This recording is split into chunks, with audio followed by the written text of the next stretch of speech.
Salut les rockers, salut les rockeuses, très content de vous retrouver aujourd'hui après une petite absence, pas très longue hein, comme d'habitude, hein, 3-4 semaines, c'est à peu près ma moyenne en termes de vidéos.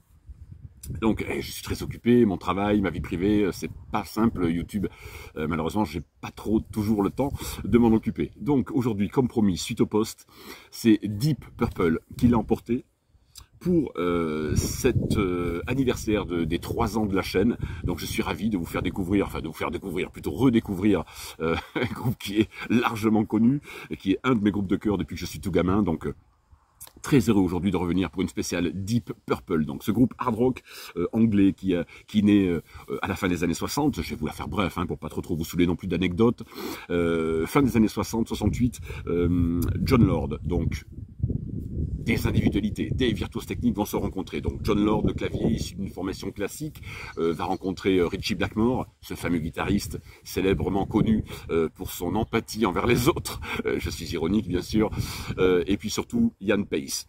Ils se rencontrent dans les environs de Londres et ils vont, suite à l'écoute du premier album de Led Zeppelin qui arrivera plus tard, fonder ce qu'on appelle les tablatures, la Bible du hard rock. Mais on n'en est pas encore là, on est en 68. Ils jouent respectivement dans diverses formations, hein, ces mecs, c'est des gars très connus dans le milieu musicien, évidemment, en Angleterre. Ils se rencontrent donc en 68 et vont incorporer donc Jon Lord au clavier, Ritchie Blackmore à la guitare, Ian Paice à la batterie, et ils décident de faire venir Rod Evans, un chanteur, et Nick Simper, un bassiste, pour fonder ce qu'on va appeler le Deep Purple Mark I, la première formation. Et oui, parce que le line-up va évoluer au fil des années, vous allez le voir. Donc, il y a un album qui va être enregistré en 68, un premier album avec un titre Hush, qui fait un flop total en Angleterre, mais qui va très très bien marcher aux États-Unis. Donc, ce qui va faire que ça va tellement bien fonctionner là-bas que Cream, à l'époque, le groupe Cream d'Eric Clapton avec Ginger Baker, veulent faire une tournée d'adieu aux États-Unis. Ils partent donc là-bas et ils veulent un groupe en première partie et ils décident, Clapton décide de prendre Monsieur Ritchie Blackmore et son groupe Deep Purple. Bon, l'essai n'est pas du tout convaincant, c'est un flop, c'est un bide total. Clapton les déteste, ils ne se supportent pas en coulisses, ils ne s'aiment pas du tout les uns les autres, et puis surtout Clapton n'aime pas leur façon d'être et sur scène et musicalement, donc il les vire de la tournée 68, donc ils rentrent bredouille un peu en Angleterre et ils se disent bon voilà, allez on va essayer de renverser un peu la vapeur. Les 2 premiers albums, je vous avouerai que je ne vous les présenterai pas, je ne les ai pas, je ne les aime pas, je ne les ai jamais aimés, je n'aime pas la voix du chanteur, de ce Rod Evans, je n'aime pas leur musique, qui était un pop rock plus ou moins psychédélique, mais avec des petites touches comme ça psyché, mais vraiment, la mayonnaise prend pas. De toute façon, ils vont faire un album, un deuxième en 69, Jon Lord s'essaie même à faire un opéra rock, enfin une espèce d'opéra rock en mélangeant un peu comme ça du rock avec de la musique classique, bide total en Angleterre. Donc voilà, je vous résume le truc, mais en gros, ils se concertent, Ian, John et Ritchie se disent bon c'est pas possible. Donc pour eux, les 2 maillons faibles du groupe sont le chanteur et le bassiste, Nick Simper et Rod Evans, donc ils les balayent et ils décident de recruter Roger Glover à la basse et Ian Gillan au chant. Et là, mesdames et messieurs, c'est leur 4e album qui arrive en 1970. C'est ce que j'appelle un masterpiece, un disque qui va être, c'est le cas de le dire, gravé dans la pierre. J'ai la chance d'avoir le premier pressage anglais, voilà, le fameux Deep Purple in Rock, Alors, comment expliquer la jeunesse de ce disque? D'abord, c'est évidemment l'entente, l'écoute du premier album de Led Zeppelin. De l'autre côté, leur gros concurrent de l'époque, parce que leur musique n'a rien à voir, hein, Led Zeppelin, bien sûr. Et de toute façon, Ritchie Blackmore souhaitait faire une musique, souhaitait sortir de toute façon de ce bide des premiers albums et voulait vraiment quelque chose de rock, de dur. Eh bien, le voici. Le voici. Alors, Ian Gillan, Ritchie Blackmore, Jon Lord, Roger Glover, Ian Paice. Les voici, nos 5, oui, alors, des individualités techniques, des virtuoses. Ils n'avaient rien à envier techniquement à Led Zepp, mais c'est un autre rock. C'est plus, on va dire, Deep Purple, ce qui va influencer la branche après de toute cette génération des groupes plus, on va dire, trash metal. Ils vont influencer Metallica, bien sûr, énormément. C'est les tablatures de la musique. Ça, c'est gravé dans la pierre, qu'on aime ou pas. De toute façon, malheureusement, pour ceux qui n'ont pas la sensibilité d'aimer de la musique comme Deep Purple, et c'est bien normal, il faut respecter les goûts de chacun, mais dommage, parce que là, vous passez à côté d'un monument du hard rock. Oui, c'est la Bible, c'est la Bible. Tout le monde va se référer à ce disque qui est, quand il sort, un truc incroyable. Le verso est pareil. D'abord, la photo, évidemment, le mont, ça c'est au Dakota que ce mont Rochemort existe, donc il est gravé à l'origine les 4 têtes des 4 présidents américains, et ils sont tellement présomptueux, nos amis là, qu'ils savent qu'ils ont en main un bijou, une bombe, et ils se disent on va faire une pochette comme ça, style, voilà, avec nos tronches gravées dans le mont Rochemort. Donc ils décident de faire cette sublime pochette, vous voyez, voilà, original anglais, avec la référence ici. Voici, 70. Alors ça, moi, j'avais trouvé ça à 15 francs. Hein, 15 francs, j'ai dû payer ça au début des années 90 environ. Donc, je vous laisse regarder un petit peu les bouilles des musiciens. Alors, j'ai un peu le contre-jour du soleil, mais je reconnais ici Ritchie, donc Blackmore, Ian Gillan, Roger Glover, John Lord, qui nous a quittés il n'y a pas très longtemps, et Ian Pace, qui est là, le batteur. Donc là, vous avez effectivement des musiciens et puis un disque. Waouh, waouh, waouh. Ça démarre avec... Speed King, Bloodsucker, voilà tous les titres qui ont marqué l'histoire du hard rock, clairement. Alors ouais, je vous laisse un petit peu voir les descriptifs ici, vous voyez, Made in England, ici, voilà, ça authentifie votre disque. Ça, oui, ça c'est un disque, vous vous rendez compte, 15 francs à l'époque. Bon, c'est pas maintenant qu'on va trouver ça à 15 €, hein, c'est plutôt du, je sais pas combien ça doit coûter maintenant, mais on le trouvait encore, hein, ça dans des vides-greniers, il y a encore, je sais pas moi, 5, 6, 7 ans, on voyait encore à pas trop cher, mais c'est fini maintenant, c'est devenu hors de prix, hélas. Mais voici en tout cas, voilà, pour pas trop vous saouler non plus, encore une fois, d'anecdotes et de choses inutiles, voici un disque majeur. Foncez, écoutez ce sublime disque qui sort en 1970, 4e album déjà du groupe, déjà 4e album du groupe. Bon, voilà, là c'est encore l'époque où ils s'entendent assez bien, parce que c'est l'arrivée, donc comme je vous disais, hein, de Roger Glover qui remplace Nick Simper à la basse et de Ian Gillan qui remplace Rod Evans. Donc c'est ce qu'on va appeler déjà le Mark II, la formation Mark II, qui va être évidemment la plus convaincante, la plus riche et celle que de toute façon les fans encore aujourd'hui, comme moi d'ailleurs, préfèrent par rapport à tout ce qui s'est fait ensuite derrière, quelques années plus tard. Mais pour l'instant là on est sur le Masterpiece, leur 4e disque. Ensuite, vu que ce disque va remporter un succès fracassant sur tous les continents, aux États-Unis, en Europe, partout, c'est un raz de marée. Attention, hein, c'est vraiment un déferlement, parce que la musique, il n'y a pas une seule note de musique à jeter. Rendez-vous compte, le slow Child in Time est un petit peu à Deep Purple ce que Stairway to Heaven était à Led Zepp. Donc ça va même être repris sur des publicités de partout, tellement que c'est d'une beauté, c'est magistral. Hein. Deep Purple, on est encore une fois sur un hard rock très noir, très sombre, mais très bien inspiré et juste magnifique, avec quand même des éclats d'espoir, style cette balade Child in Time. Un an plus tard, à peine, il surfe sur le succès de ce premier disque, qui va donc remporter un succès commercial outre-Atlantique, partout. Et en 71, et non 73, Guillaume, petit coucou à Vinyl Actu, 1971, sort Fireball. Voici, alors ça c'est mon pressage français, pareil, que j'avais acheté 10 francs, 15 francs, j'étais jeune, hein, j'avais 24-25 ans quand j'ai chopé ces disques à l'époque, le peu d'argent que j'avais, bon moi j'étais musicien, je crevais de faim, hein, j'étais batteur dans un groupe de rock à 20 piges, donc voilà, on n'avait pas beaucoup les moyens de s'offrir tous ces superbes disques, mais voilà, on les voyait en brocante à 15 balles, donc j'ai chopé ça. Donc 71, voici Fireball.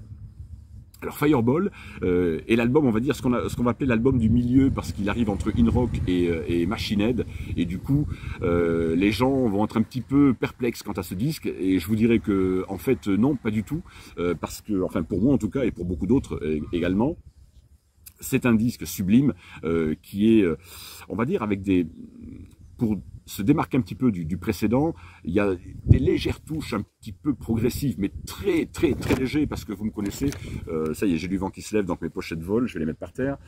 C'est pas du tout ma cam, c'est vrai, hein, mais je comprends et respecte évidemment totalement les gens qui aiment le prog. Moi, c'est pas mon truc. Donc, il y a des très très très léger d'accent progressif, mais vraiment très très très léger sur celui-ci. Ils partent un petit peu dans des délires comme ça de solo de basse, solo de batterie. Yann Pace se lâche un petit peu. On sent que c'est l'album là où il lâche un peu la pression, et du coup ça va nous donner quand même un très très bon album qui sort dès 1971. Vous voyez, vous avez le code ici, la lettre U, qui veut dire que c'est bien un pressage original, premier pressage français de 1971, puisque ça, la lettre, donc, vous stipulez que c'était sorti entre 70 et 72, voilà.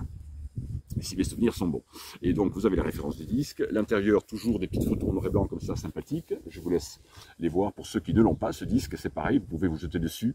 Si vous le trouvez, je ne sais pas du tout. Je n'ai aucune idée du prix que coûtent ces disques aujourd'hui. Tu me diras dans les commentaires, de toute façon, toi, quel est ton album préféré, voilà, tu me diras ça, ce que ça peut coûter aujourd'hui sur Discog, tout ça, tous ces trucs. Moi, je regarde pas toutes ces plateformes, ça ne m'intéresse pas. Donc, je n'y vais que pour le côté informatif, mais le reste, les prix et tout ça, c'est que du spéculatif. Donc, voilà, ça ne veut strictement rien dire, puisque c'est comme si moi, enfin, je sais pas, moi, j'ai un 45 tours chez moi de Mireille Mathieu, je décide de mettre 5 000 euros la vente sur Discogs, et puis j'ai un milliardaire russe qui va se dire, tiens, ça doit coûter ça, je l'achète 5 000 euros le disque.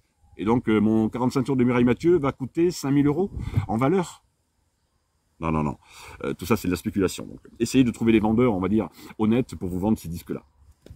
Donc, pour revenir à Fireball, comme je vous le disais, 71, c'est, on va dire, l'album de l'entre-deux, mais qui est tout aussi respectable et bon pour moi, en tout cas, Fireball, que In Rock et Machine Head et tout ce qui s'ensuit. Moi, j'ai adoré ce disque. Vous avez No No No, Demons Have, Anyone's Doctor, Fools No One Came. Voilà. Il n'y a pas beaucoup de titres, vous voyez... 4 et 3/7, mais avec des versions assez longues, comme ça, je vous dis, ça part un peu dans des délires légèrement prog, et c'est excellent, c'est succulent. C'est ce qui s'est fait le mieux de toute façon. Beaucoup de groupes vous diront toujours que, encore aujourd'hui, Deep Purple reste avec Led Zeppelin, Black Sabbath, des groupes comme ça qui sont... c'est la Bible, que vous le vouliez ou non, c'est la Bible. Tout le monde se réfère à ça parce que c'est ce qui s'est fait le mieux, et qui arrive aujourd'hui à la cheville de ces mecs? Personne. Personne, absolument personne. Donc voilà, 71 pour celui-ci. J'essaie quand même de faire toujours concis et bref pour ne pas que les vidéos soient trop longues. Vous savez que sur YouTube, on n'est pas à la télévision. Je ne peux pas vous faire des vidéos de 40, 50, 1 heure. C'est pas possible. C'est pas un format YouTube qui se prête à ça. On n'est pas sur Arte. Donc 72 va sortir un... Voilà, leur chef-d'œuvre, évidemment, Machine Head, celui-ci, je pense que, voilà, on le voyait encore il y a quelques années, en brocante à que dalle, hein, on pouvait le trouver. Ce Machine Head, lui, je vais pas m'attarder dessus, quand même, si vous connaissez pas ce disque. Mon Dieu, réparez l'erreur très vite. Encore une fois, voilà, ça c'est l'original français, sorti en 72, qui contient, évidemment, Smoke on the Water. Le mec avait un petit peu gribouillé dessus, vous voyez, donc Smoke on the Water, pourquoi? Ben parce qu'ils vont enregistrer à l'époque à Montreux, avec, ils louent la Rolling Stone Mobile, hein, le célèbre studio mobile des Stones, dont vont se servir énormément de groupes, hein, comme Deep Purple. Je vous laisse bien avec les photos.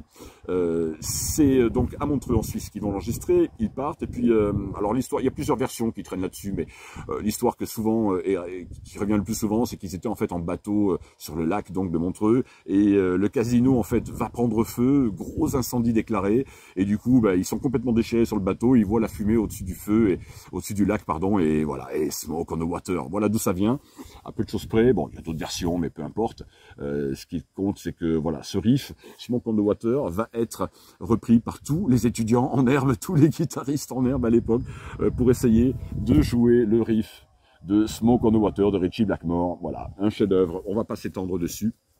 Alors, je ne vous ai pas montré les macarons, pardon, mais c'est tous les mêmes, au départ en tout cas, puisqu'ils sont chez...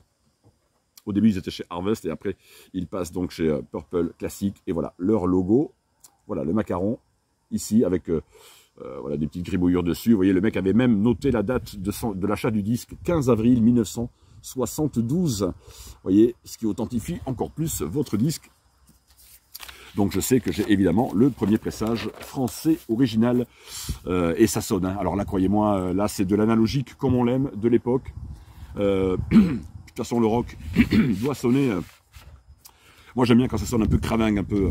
Autant j'aime les rééditions et les sons sublimes, par exemple, que nous ont ressortis les Beatles, dont je vous ai parlé sur la dernière vidéo. Autant j'adore quand il y a un travail comme ça effectué de folie.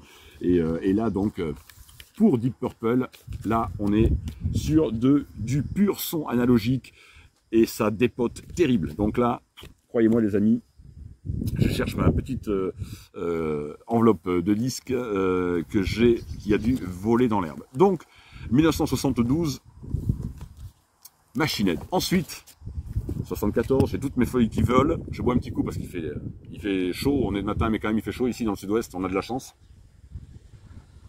Vous voyez, un temps est terrible. Et donc là, je vais vous présenter, évidemment, ils partent suite aux ventes de cet album au Japon, enregistré le Made in Japan. Là, c'est la réédition qui sonne très très bien en back to black. Je crois que j'ai même plus le 15 € hein, ce disque.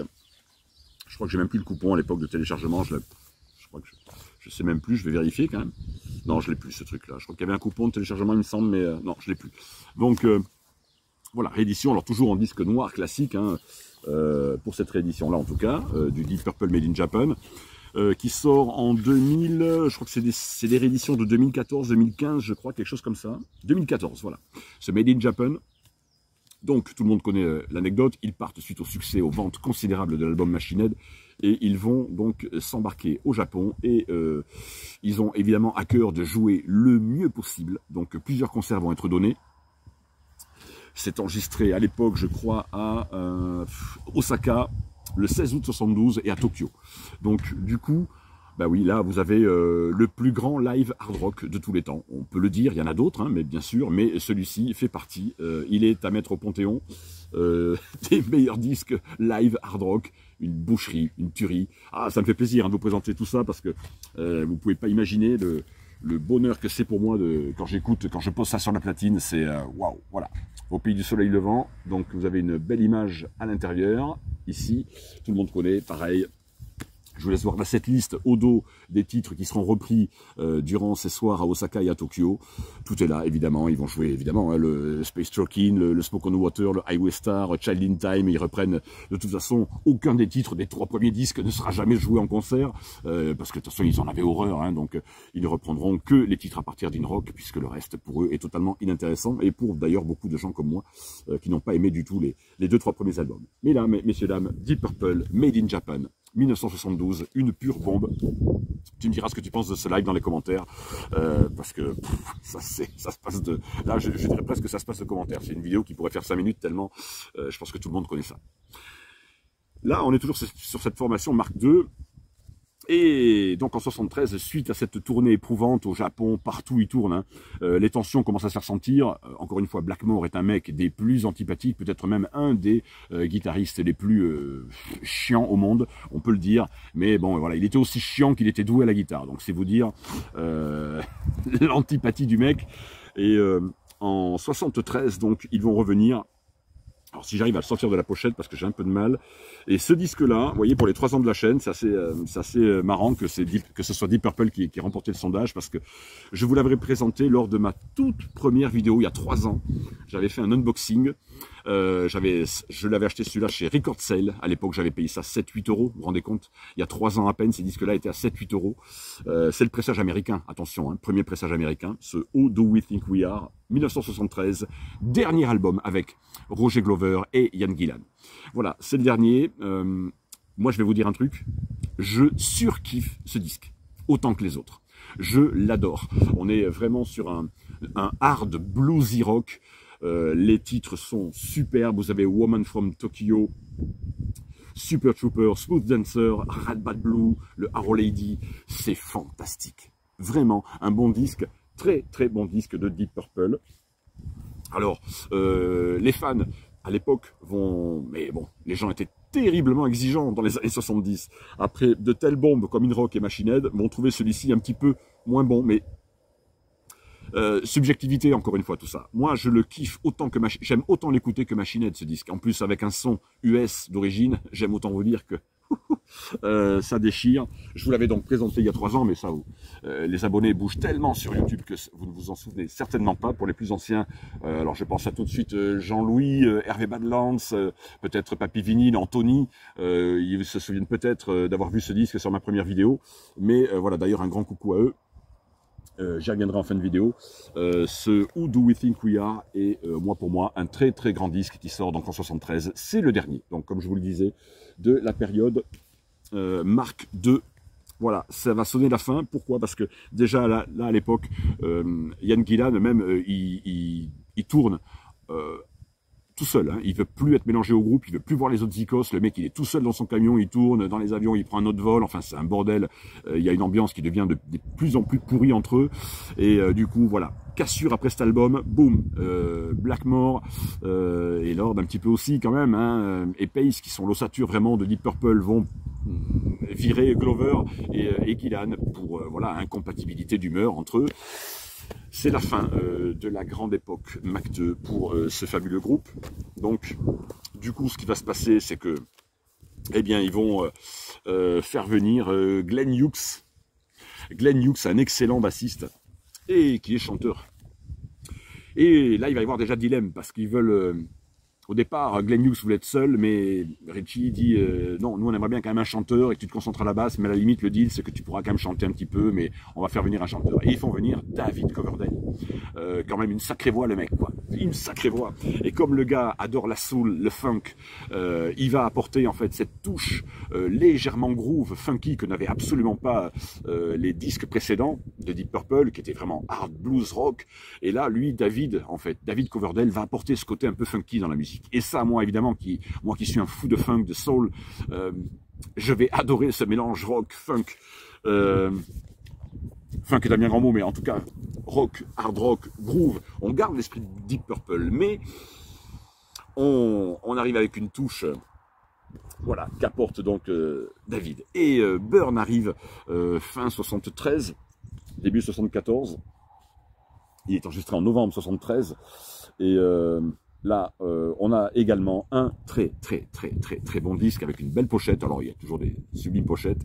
Alors, j'ai du mal un peu à les reconnaître, là, du coup, parce que c'est des trucs de cire. Donc, mais voilà, Glenn Hughes arrive donc à la basse et au chant avec Coverdale, ce qui va donner une espèce d'alchimie comme ça vocale qui est très intéressante, même si déjà beaucoup de fans là, à l'époque se détournent un peu de Deep Purple parce qu'ils sont très déçus du départ de Ian et de Roger, mais bon voilà, il faut bien dire que moi je trouve que Glenn Hughes est superbe, que très bon bassiste, très bon chanteur également.